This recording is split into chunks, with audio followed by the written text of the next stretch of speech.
Ready. You end up with the bottle. I want to be good to go.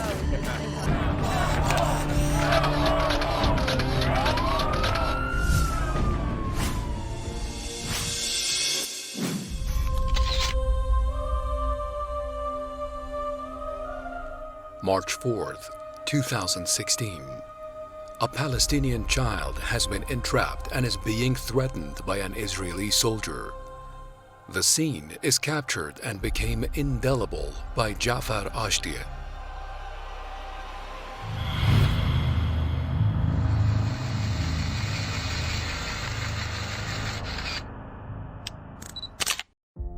The history of Jewish settlement constructions in the Palestinian territories dates back to the late 19th century. In 1878, about 500,000 people lived in Palestine. 97% of the population were Arabs and 3% were Jews. With the rise of Zionism, Jewish immigrants from all over the world flocked to Palestine. When Britain divided the territories with France after the collapse of the Ottoman Empire and took control of Palestine, the Zionists, with the British support, seized about 9% of the Palestinian territories by 1948, and until the establishment of the Israeli regime, they built 277 settlements. During the 1948 war and the defeat of Arabs, which later became known as Nakba, the Israelis occupied 77% of the Palestinian territories.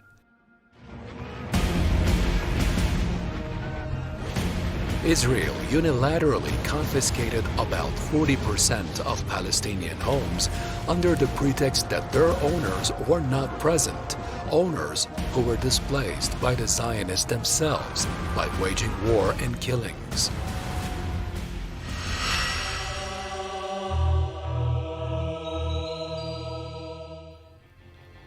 After the 1967 war, which ended with the defeat of the Arab armies by Israel and the occupation of large areas of Palestine, building settlements in the West Bank and the east of the occupied territories accelerated, areas that are part of the Palestinian territories under UN resolutions. In 1993, the population of Jewish residents in the West Bank increased to 120,000, and by 1995, when there was still hopes for reconciliation between Israelis and Palestinians, the population grew to 146,000. During the premiership of Benjamin Netanyahu, the development of settlements and the occupation of Palestinian lands increased significantly. Today, Israel has built more than 196 settlements in West Bank alone, home to some 700,000 Jewish settlers.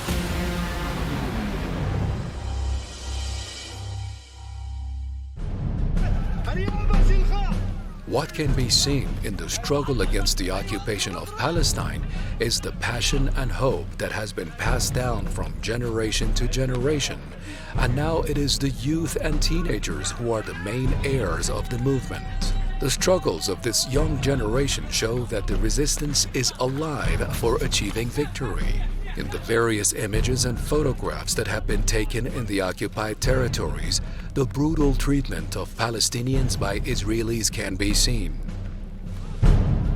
These photos are the ones that make the international community aware of Israeli soldiers' violence against unarmed civilians, especially Palestinian youths. One of these photos was taken in a village called Kafar Qodoom, a wounded child, an armed soldier, and a savior. اگر که بیایم کودک و اون مرد رو یک سوژه ببینیم و در مقابلش سرباز رو در نقطه مقابل با قدرت در نظر بگیریم، میبینیم که کودک در نقطه ضعف بدون هیچ گونه ابزاری، بدون هیچ گونه دفاعی روی زمین در نهایت استیصال و ناتوانی روی زمین افتاده و در نقطه مقابل سرباز با ابزار قدرتمندی مثل اسلحه که دیگه میتونه باعث مرگ اون فرد بشه بالا سرش وایساده و از پشت سر داره بهش نشونه میره.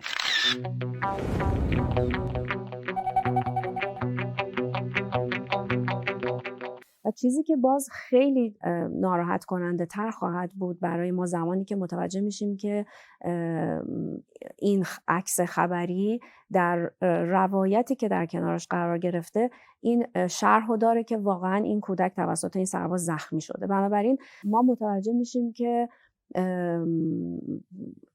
تصویر با وجود اینکه مشروحی الان کنارش قرار نداره، اما به خاطر زایش اون واقعیتی که داره به صورت مستند به ما منتقل میکنه، کاملا این جدایش قدرت محض و ضعف محض رو در انسان برای ما داره به تصویر میکشه و اون حس قربانی بودن رو شاید در ما زنده میکنه.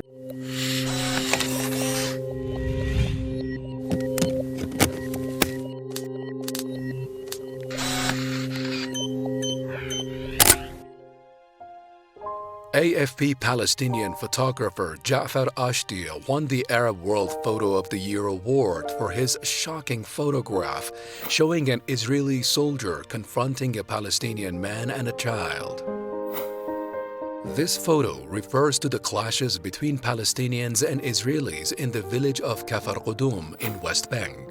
The clashes took place in several Palestinian villages, including Kafar Qodoom, in protest against Israel's continued settlement construction. Ashtia's photo shows a man bending over a child, trying to lift him from the ground, while in the background, the gun barrel of an Israeli soldier is aimed at them.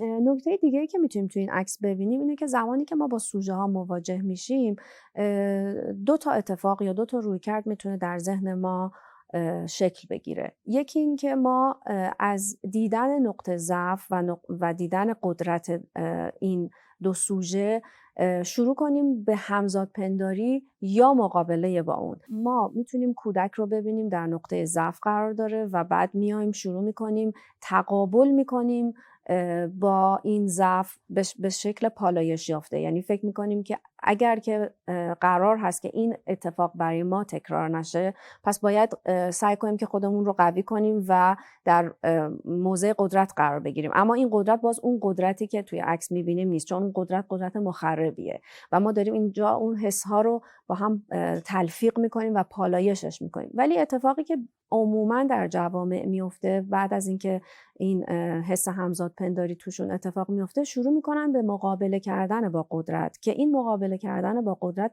مخربه، به خاطر اینکه باز ما از نقطه ضعفمون داریم شروع میکنیم به مقابله کردن و این رو تو خیلی از مسائل اجتماعی و حوادثی که اتفاق میفته ما میبینیم.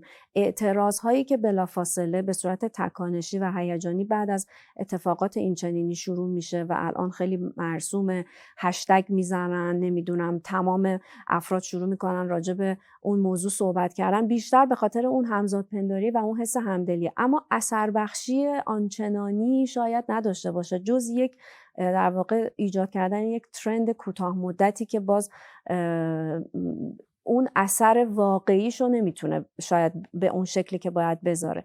ولی در نقطه مقابلش با یک آرامشی اگر که ما رفتار دیگری رو در درون خودمون تغییر بدیم، یعنی به جای اینکه ما اون اتفاق رو الگویی برای فقط مقابله محض در نظر بگیریم، شروع کنیم به اینکه برای اینکه این اتفاق نیفتد ما باید چه حرکتی بکنیم. من فکر میکنم که یک فضایی فراهم بشه که افراد به جای جنگیدن به سمت اون مسئله صلح حرکت بکنن.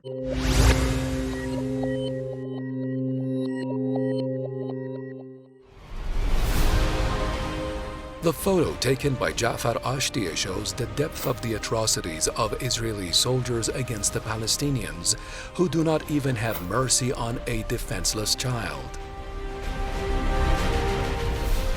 The photo made the world wonder what danger that child could pose to an all-armed soldier who aimed his gun at him.